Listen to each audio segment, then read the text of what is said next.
रक्षा मंत्री ए के एंटनी ने कथित इटली हेलीकॉप्टर घोटाला मामले में कहा कि इसमें शामिल किसी व्यक्ति को नहीं जाएगा बख्शा।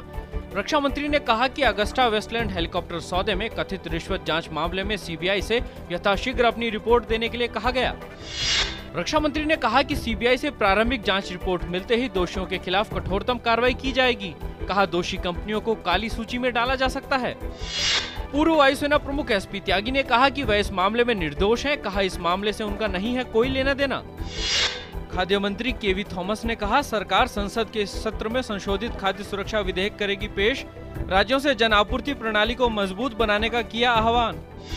प्रधानमंत्री डॉक्टर मनमोहन सिंह ने कहा कि नियंत्रण रेखा पर पिछले महीने जैसी घटनाएं सभ्यता और अंतर्राष्ट्रीय नियमों के हैं खिलाफ। कहा इन्हें कतई नहीं किया जाएगा बर्दाश्त। उन्होंने बताया कि सरकार के प्रयासों से ही वामपंथी उग्रवाद में आई है कमी। केंद्रीय गृह मंत्रालय मुंबई हमले के जिम्मेदार हाफिज सईद के साथ जेकेएलएफ प्रमुख यासीन मलिक के मंच पर बैठने के मामले की करेगा जांच। विदेश मंत्रालय ने कहा इस मामले में गृह मंत्रालय के सुझावों पर होगा अमल। सेंसेक्स आज के शुरुआती कारोबार में 88 अंक चढ़कर 19,650 पर पहुंचा। इसी तरह निफ्टी भी 25 अंक चढ़कर 5,948 पर पहुंचा। रुपया शुरुआती कारोबार के दौरान डॉलर के मुकाबले 7 पैसे चढ़कर 53 रुपए 78 पैसे के स्तर पर पहुंचा। रुपया कल डॉलर के मुकाबले 53 रुपए 85 पैसे पर बंद हुआ था।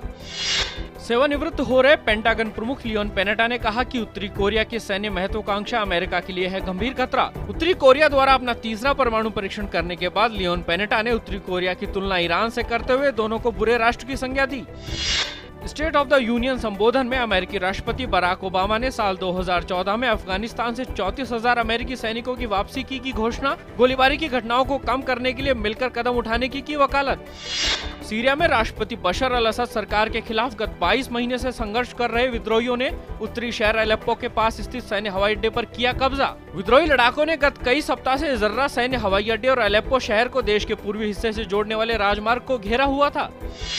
देश में जारी राजनीतिक संघर्ष के बीच राष्ट्रपति बशर अल असद ने मंगलवार को अपने मंत्रिमंडल के 7 मंत्रियों को बदला। सीरियाई मंत्रिमंडल के साथ अपनी बैठक के दौरान राष्ट्रपति ने साफ किया कि जो लोग सीरिया के साथ लड़ाई में शामिल हुए हैं वे देश का ढांचा बर्बाद करना चाहते हैं। अंतर्राष्ट्रीय परमाणु ऊर्जा एजेंसी आज ईरान के साथ उसके विवादास्पद परमाणु कार्यक्रम को लेकर करेगी बातचीत। वार्ता से पहले ईरान ने कहा कि अगर ईरान के परमाणु अधिकारों को संरक्षित रखा जाता है तो इस बैठक से अच्छे नतीजों की उम्मीद की जा सकती है। चैंपियंस लीग के एक अहम मुकाबले में मंगलवार को यूवेंटस का सामना सेल्टिक से हुआ। इस मैच में यूवेंटस ने बाजी मारी और टीम ने सेल्टिक को 3-0 से हराया। भारत कोकिला सरोजनी नायडू की आज है जयंती। स्वतंत्रता संग्राम में महिलाओं को आंदोलन से जोड़ने में उन्होंने अग्रणी भूमिका निभाई थी।